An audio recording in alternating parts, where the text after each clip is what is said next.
मेरे साथ बातचीत करने के लिए प्रदेश कांग्रेस अध्यक्ष कर्ण महाराज जी हैं और उन्हीं से बात करते हैं कि भारतीय जनता पार्टी ने 3 लोकसभा सीटों पर उम्मीदवार घोषित कर दिए हैं। कांग्रेस की रणनीति किस तरह की है? कर्ण जी, बीजेपी ने तो 3 घोषित कर दिए, हरिद्वार और पौड़ी रुका है, तो आपकी भी प्रक्रिया गतिमान थी। अब किस शेड्यूल क्या है बैठकों का, किस तरह का होना? कांग्रेस की 6 तारीख को स्क्रीनिंग कमेटी की बैठक है और उसके बाद सीईसी को नाम 6 तारीख को हम लोग भेज देंगे जितनी संभावना है, और सीईसी की बैठक के बाद हाईकमान नामों की औपचारिक घोषणा करेगा। अभी कुल आपने जो यहाँ से पैनल बनाया होगा या जो प्रस्ताव भेजे हुए नामों के, वो किस तरह के नाम हैं कि कौन कौन सी सीट पे हैं, या कुल कितने नाम हैं, अगर आप नाम भी ना बताना चाहें? 42 लोगों के नामों पे चर्चा वहाँ हुई थी और लगभग हर सीट से 6-7 से ज़्यादा कैंडिडेट वहाँ थे। किसी में ज़्यादा थे, 6-7 तो हर सीट में हैं ही।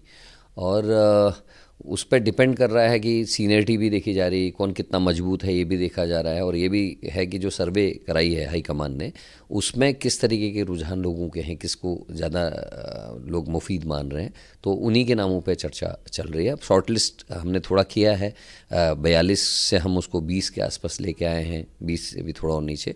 और अब परसों वाली जो 6 तारीख की मीटिंग में उसमें और छट के हम कोशिश ये करेंगे 2 नाम हर लोकसभा से हम हाईकमान को भेजें और हाईकमान उसमें से अपनी संस्तुति जिसे देगा। अभी एक जानकारी ये भी मिली है कि पार्टी सर्वे में तो आपका भी नाम आ रहा है।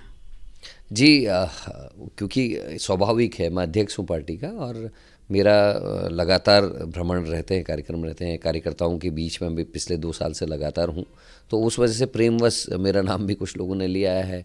नैनीताल में क्योंकि अजय भट्ट जी और मैं स्वाभाविक प्रतिद्वंदी रहे हैं रानीखेत सीट से, और 2 चुनाव में उनको पराजित भी मैं कर पाया, तो उस वजह से लोगों का रुझान नैनीताल में भी कुछ लोगों का था, और हरिद्वार से सर्वाधिक लोगों ने नाम लिया है सर्वे में।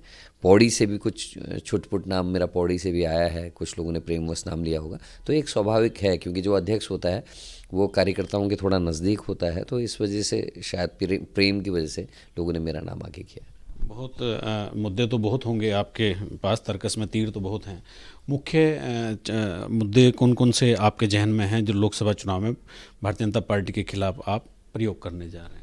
देखिए, उत्तराखंड में महिला वोटर बहुत ज़्यादा है और वो प्रभावशाली अपना स्थान रखता है। महिला अपराध में उत्तराखंड इस समय पहले नंबर पे है 9 हिमालय राज्यों में। जब से बीजेपी की सरकार बढ़ी है, महिलाओं के प्रति अपराध बढ़े, 900 से ज़्यादा केसेस बलात्कार के आए हैं। उसके अलावा अंकिता का केस बहुत इम्पोर्टेंट है, जिससे चिंतित भी हैं।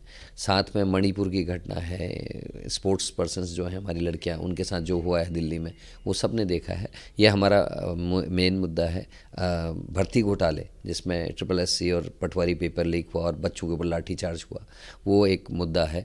केदारनाथ में सोने की चोरी मुद्दा है, जोशीमठ का सह, ये सारे विषय ऐसे हैं जो लोगों से जुड़े हुए हैं। और हमारे यहाँ किसानों की बहुत भारी बेल्ट है, हरिद्वार और उधम सिंह नगर आप देखें तो किसानों का बहुत बड़ा हुआ है। और किसानों के साथ जो हुआ है, एक तरफ किसानों के आंदोलन की स्थिति, किसान का गोली से मारा जाना, और ऊपर से जब बरसात में अतिवृष्टि के बाद किसानों का नुकसान हुआ, बाढ़ से नुकसान हुआ, किसानों को मुआवजा बीजेपी की सरकार ने नहीं दिया।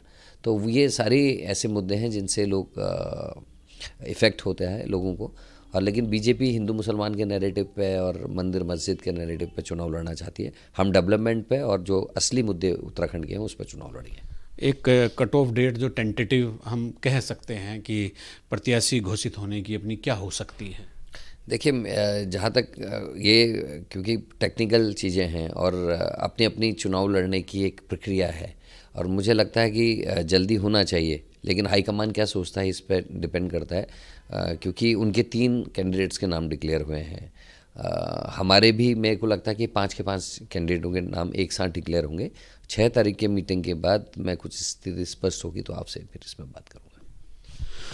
हमारे साथ थे कर्ण महाराज जी, तो उन्होंने क्या मुद्दे होंगे लोकसभा में ये भी बताया है, और स्क्रूटनी और स्क्रीनिंग का जो काम चल रहा है वो किस लेवल पर है वो भी बताया। बहुत जल्दी प्रत्याशियों के नाम घोषित होने की संभावना उन्होंने जताई है।